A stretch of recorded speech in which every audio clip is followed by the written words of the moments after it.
Cybercrime Officer. Cybercrime officers investigate crimes that involve computers, networks, or digital devices. They investigate a wide range of offenses, including hacking, identity theft, online fraud, malware attacks, phishing, and data breaches.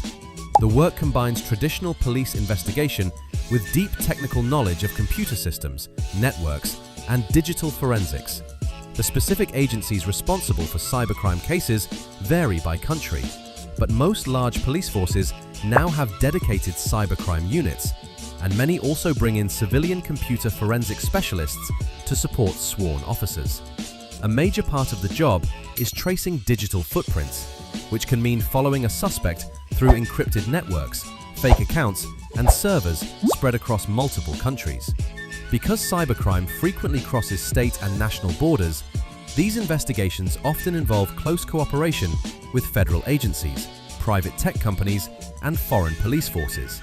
As technology keeps changing, cybercrime officers are constantly learning new tools and methods just to keep up. Narcotics Officer. Narcotics officers focus on drug-related crimes, from street-level dealing to large trafficking networks. Their primary responsibilities include interdicting drug trafficking operations and investigating various drug-related offenses. The job involves a mix of fieldwork and office work, including investigations, surveillance, controlled buys, and arrests. Physical and electronic surveillance is commonly used to monitor suspects and gather evidence of illicit activities. Undercover officers allow officers to infiltrate drug networks and directly observe criminal transactions. Narcotics officers also work closely with federal agencies, customs authorities, and international partners, since drug supply chains often cross borders. The role can be dangerous because the criminal networks involved are often well-armed and well-organized. The employment of narcotics officers is expected to grow slower than average over the next decade due to shifting drug policies, but the work remains a major part of law enforcement worldwide. Internal Affairs Officer. Internal Affairs officers investigate misconduct within the police force itself. The goal of internal affairs units is to protect both communities and their police departments from inappropriate police behavior by investigating citizen allegations of misconduct. Actions such as excessive use of force, police corruption, use of drugs on duty, and rudeness to citizens are examples of behaviors that cannot be condoned. Their job is to review complaints, gather evidence, and decide whether officers have broken laws or violated department policy. If an officer is accused of a more serious infraction, such as excessive use of force or lying, the officer may immediately be placed on administrative leave while the Internal Affairs Division investigates the incident.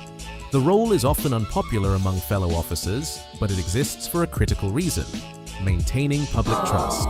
Critics disagree with the notion of the police policing themselves, which is why many places now also use civilian review boards alongside internal affairs. School Resource Officer. A school resource officer is a sworn law enforcement officer assigned to K-12 campuses for the long haul, focused on safety, crime prevention, and strengthening campus trust. The role combines three main duties: law enforcement, teaching, and mentoring students. The first school-based officer program began in Flint, Michigan in 1958. The overall goal for this first program was to improve relationships between local police and youth. The position grew rapidly in the late 1990s after major school shootings drew national attention to campus safety.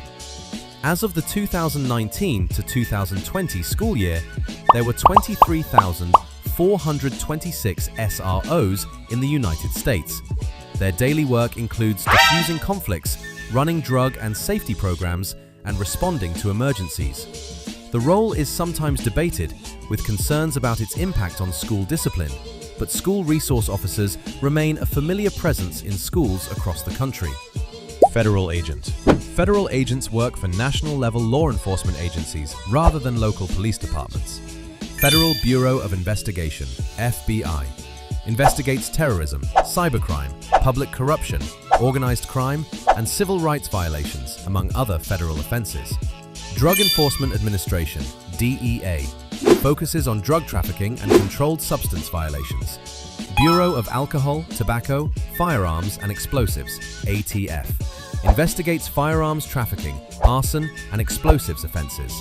U.S. Secret Service handles financial crimes, cyber fraud, and protective intelligence in addition to its well-known protection mission.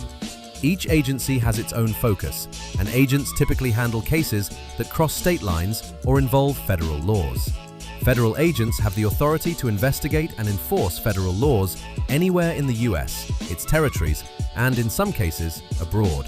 Special agents spend months or years on individual cases, often running long investigations involving surveillance, undercover work, and close coordination with prosecutors.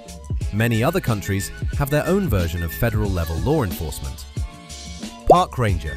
Park rangers act as law enforcement officers in national parks and protected wilderness areas. Commissioned park rangers within the Division of Visitor and Resource Protection are duly appointed federal law enforcement officers who are authorized to carry firearms, conduct investigations, make arrests, and serve warrants pursuant to law and policy. Their duties include law enforcement, emergency medical services, search and rescue, wildland and structural firefighting, as well as visitor safety, assistance, and information. There are more than 3,800 park rangers working in the National Park Service. Their work blends traditional policing with conservation, public education, and outdoor survival skills. A single ranger may patrol vast stretches of wilderness alone, where they are the only authority for many miles. Federal park rangers may train to be special agents. These agents work for the U.S. National Park Service and conduct investigations into criminal activity that takes place in national or state parks, including poaching and drug cultivation. Park Ranger. Park rangers act as law enforcement officers in national parks and protected wilderness areas. Commissioned park rangers within the Division of Visitor and Resource Protection are duly appointed federal law enforcement officers who are authorized to carry firearms, conduct investigations, make arrests, and serve warrants pursuant to law and policy. Their duties include law enforcement, emergency medical services, search and rescue, wildland and structural firefighting, as well as visitor safety, assistance, and information. There are more than 3,800 park rangers working in the National Park Service. Their work blends traditional policing with conservation, public education, and outdoor survival skills. A single ranger may patrol vast stretches of wilderness alone, where they are the only authority for many miles. Federal park rangers may train to be special agents. These agents work for the U.S. National Park Service and conduct investigations into criminal activity that takes place in national or state parks, including poaching and drug cultivation. Military police. Military police officers enforce laws and maintain order within the armed forces. MPs typically handle various tasks that can be broken down into 5 main functions: law and order, area security, prisoner of war operations, mobility support, and police intelligence operations. In this role, MPs perform duties equivalent to civilian police. This involves everything from traffic control and combating criminal activity to helping to maintain morale, discipline, and standards within the Army by preventing and investigating offences.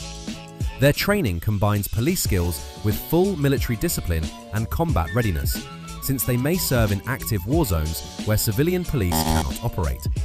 In times of combat, MPs are responsible for handling enemy prisoners of war and other detainees. This includes processing, securing, and transporting these detainees in compliance with international law. Whether on a quiet base or in a chaotic deployment, military police play a versatile and demanding role. If you enjoyed this video, make sure to like and subscribe. We have more to cover. See you!